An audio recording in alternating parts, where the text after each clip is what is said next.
राष्ट्रवादी काँग्रेसचे नेते आणि माजी मंत्री भाजपच्या वाटेवर, थेट विधान परिषदेचं तिकीट मिळण्याची शक्यता।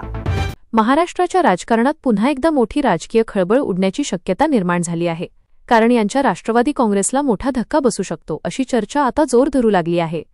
राष्ट्रवादी काँग्रेसचे नेते आणि माजी मंत्री हे भाजपच्या संपर्कात असल्याची माहिती समोर आली आहे।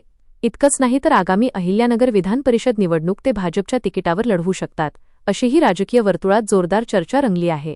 दरम्यान प्राजक्त तनपुरे यांच्या सोशल मीडिया हालचालींमुळे या चर्चांना आणखी बळ मिळालं आहे। त्यांनी भाजप नेते यांचा फोटो प्रोफाईलवर ठेवल्यानंतर राजकीय चर्चांना अक्षरशः उधाण आलं आहे।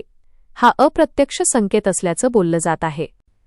याआधी राहुरी पोटनिवडणुकीदरम्यान देखील प्राजक्त तनपुरे यांनी भाजपच्या भूमिकेला अनुकूल निर्णय घेतल्याची चर्चा झाली होती। त्यानंतरच त्यांच्या भाजप प्रवेशाच्या चर्चांना सुरुवात झाली होती। आता विधान परिषद निवडणुकीच्या पार्श्वभूमीवर या चर्चांनी पुन्हा वेग घेतला आहे।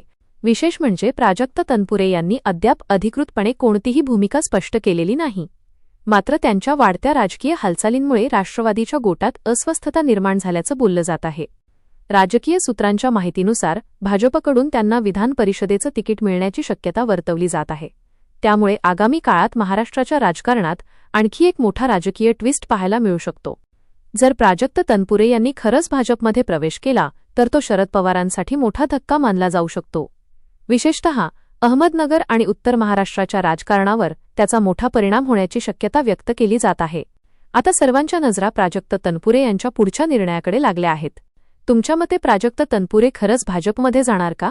आणि यामुळे राष्ट्रवादीला मोठा फटका बसेल का? तुमचं मत कमेंटमध्ये नक्की सांगा। आणि अशाच ताज्या राजकीय बातम्यांसाठी चॅनलला सबस्क्राईब करा, व्हिडिओला लाईक आणि शेअर करायला विसरू नका। धन्यवाद।